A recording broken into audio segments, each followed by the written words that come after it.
afternoon, Miss Margot Forde. How are you feeling? My first question is, how do you feel about being here and celebrating 50 years of girls at Queen's College? First of all, I must say I'm quite happy that I am here. What I like is that I don't feel uncomfortable because even before this invitation, I've been teaching and just reacting with students. I feel comfortable, so as the memories from those years come back to me and reacting with you, everything just seems merged. What was Queen's College like when you initially joined? Even before I became a student here, there were a few occasions that, because we were the first group of bishops, queens, girls to come across here. But there were a few activities when it was sports, for instance, that we would have to go to the play field to practice. And I remember coming here and, how excited we would see boys being, and they would be calling after you. And it was no different when we came, seeing them here. So I was already quite comfortable. I didn't have a problem. I came from a school where, before my secondary education, it was a mixed school. We didn't have too many schools that were segregated in this way. All boys, all girls. It's just a few that remain that way. Coming from bishops, all girls, where you were taught, how to sit correctly, how to walk. And then we came across here and the boys would just turn the chairs around, legs sprawled, and that's the conversation they're having.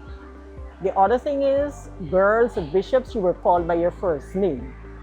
When we came across here, I noticed it was a trend, you were called by your surname. Okay, so I am Margot Yaris. I was simply called Yaris. Yaris, and that was it. And then there were some incidents I remember well. We would be in classrooms. My classroom was just up there. I was in 3D, and the teachers would be teaching, and everything was going well. And then all of a sudden, there was a balloon with water balloons in the classroom. Sometimes the poor teacher would be wet. If you were sitting to the front, sometimes you were wet too. And before the teacher could get to that door, nobody was inside when she went outside, or whoever was the teacher. But I feel mainly the females were targeted in that too.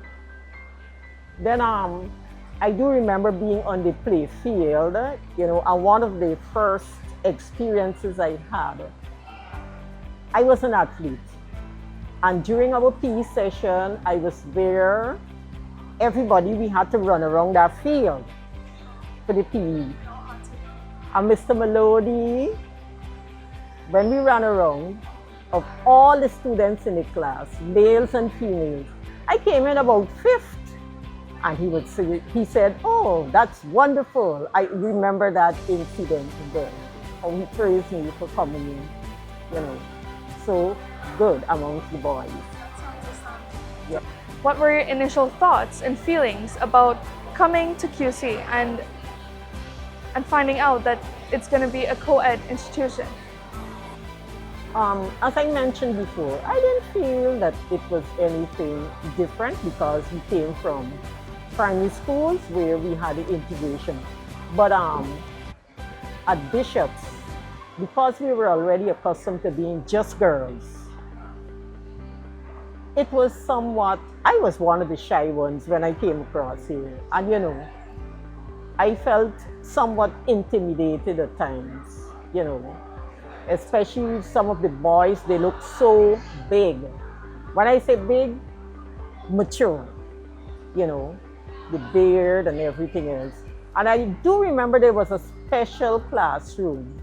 They refer to it as a 4R. And that class,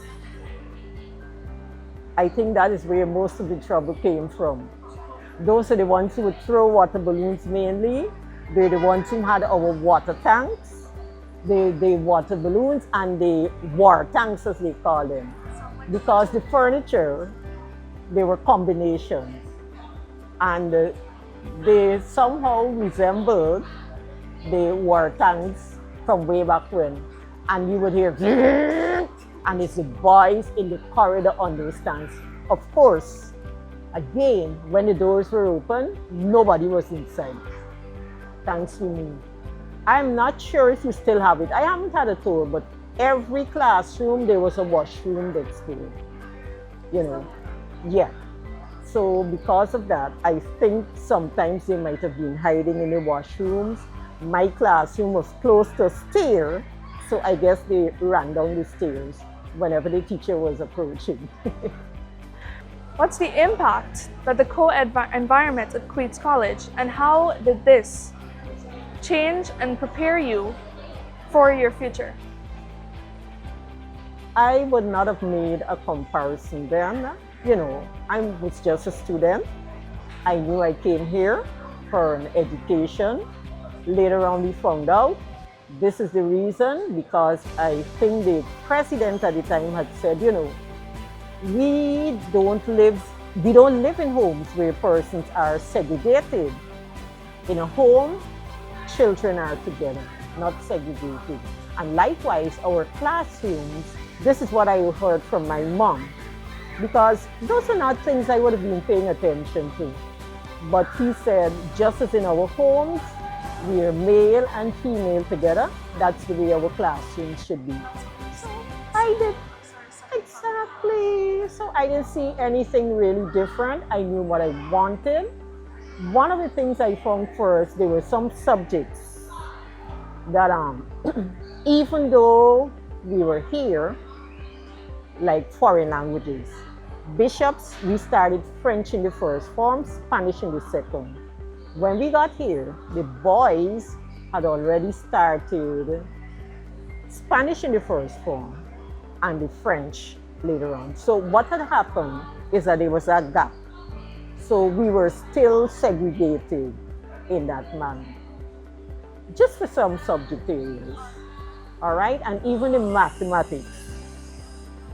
At Bishops, we were doing what was referred to then modern math. QC, they were doing traditional math, as they call it in. And hence, we were not meeting. There were separate classes for the girls, separate classes for the boys. Yeah. Yes, just for the beginning. And then, you know, by a certain level, fourth form, because I came in the third form. By the time fourth form, you know, we started leveling out, at least for the foreign languages. I don't know about the other subjects. I don't recall. Lastly, my last question. Considering your unique experience, what counsel, advice, or insights would you offer to the current students at Queen's College? Wherever you go, make the most of it. Way back then, I don't think, at least for me, I didn't see the importance, I shouldn't say importance, the fuss that people made to come to QC. As a child, I did not. I came from a rural school. I know the HM. As a matter of fact, I moved from 2 schools within that common entrance year. And both head teachers laid claim to me. So there was that excitement when we went to a secondary school. And I know a lot of persons still want to know that their child comes to QC. It's the top school. Remember I said way back then, when I wrote my exam, it wasn't. Bishops, QC were on par. Bishops for the girls, QC for the boys. So when that came, I didn't see anything strange, but you know, after we went QC, top school, Bishops just below, there is that momentum persons just want to gain QC. I've seen it because I'm a teacher.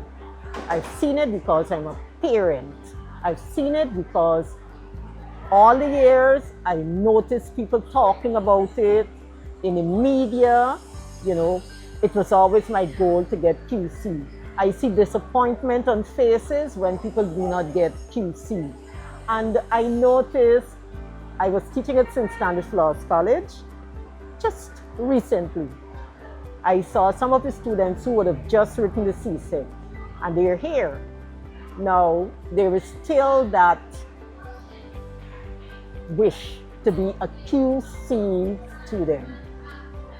You know, even though other schools may be offering them incentives to continue in the sixth form, they still want to be a part of Queen's College, Reginae Collegium. Yes. Well, that's it today. Yes, thank you. It brought back so much to me when I was able to, share these things with you. Thank you very much.